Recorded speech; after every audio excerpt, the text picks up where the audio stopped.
Hello, I'm Howard, pastor of the Roseville New Church, and welcome to Spiritual Shorts. Today I'm diving into the powerful aspects of our Lenten series focused on the Lord's temptations. Specifically, I want to talk about the true nature of the temptations that the Lord faced. You see, we get so wrapped up in our misunderstanding of the true temptations we face that we have little idea of the nature of the temptations that the Lord faced.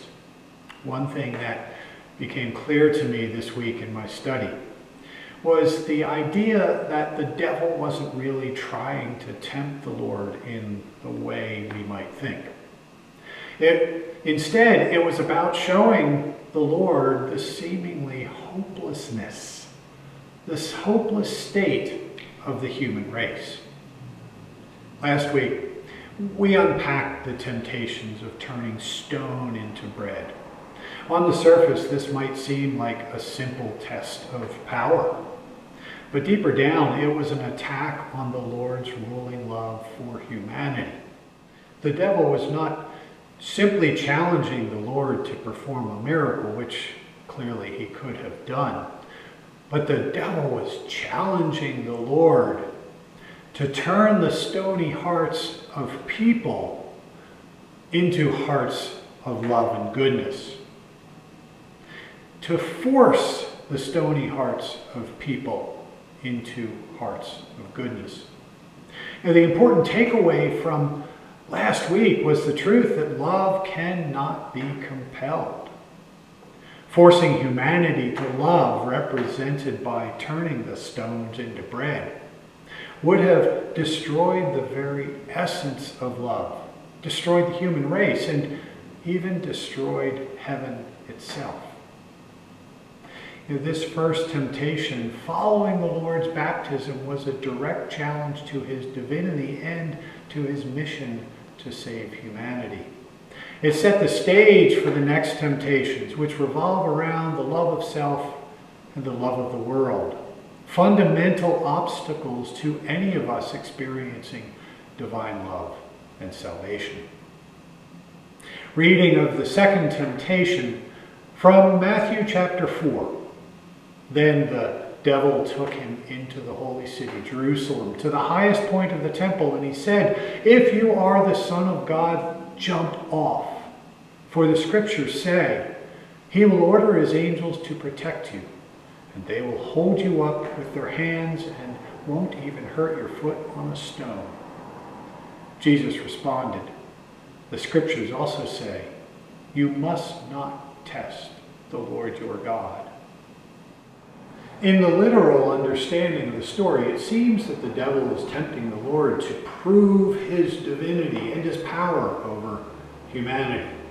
Of course, in thinking of the Lord, we often think of ourselves, forgetting that we were created in his image, not he created in ours.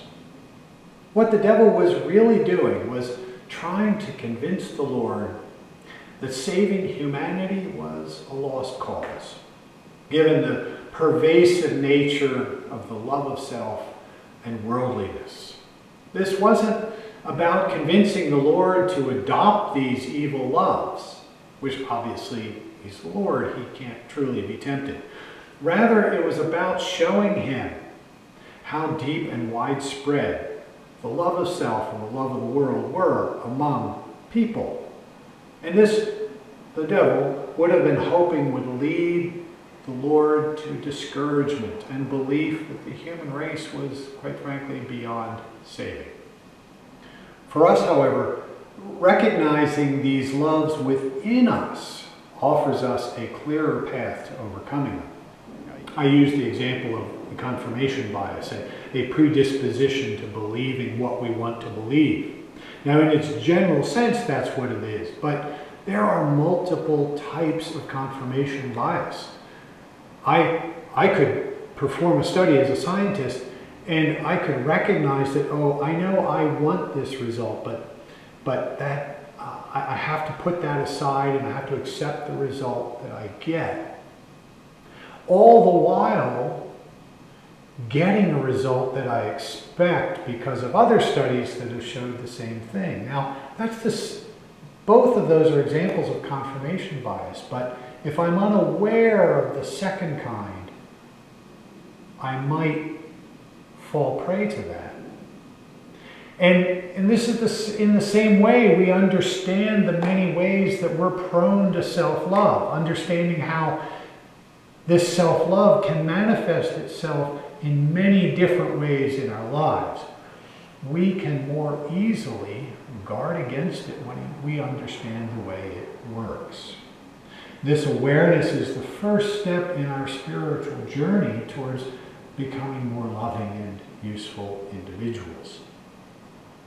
Of course, the Lord's steadfast response to these temptations was rooted in the divine mission and love for humanity. It serves as a powerful example for us. The scriptures also say, "You must not test the Lord your God." This reminds us that our purpose is not to seek dominion over others or glory for ourselves by asking the Lord to prove his love for us. But our mission is to will good towards our neighbor and perform useful service in the Lord's kingdom, here and to eternity.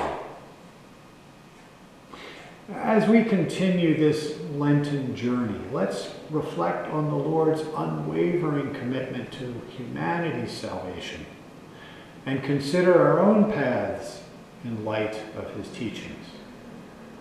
Thank you for joining me for this episode of Spiritual Shorts, and may God bless you.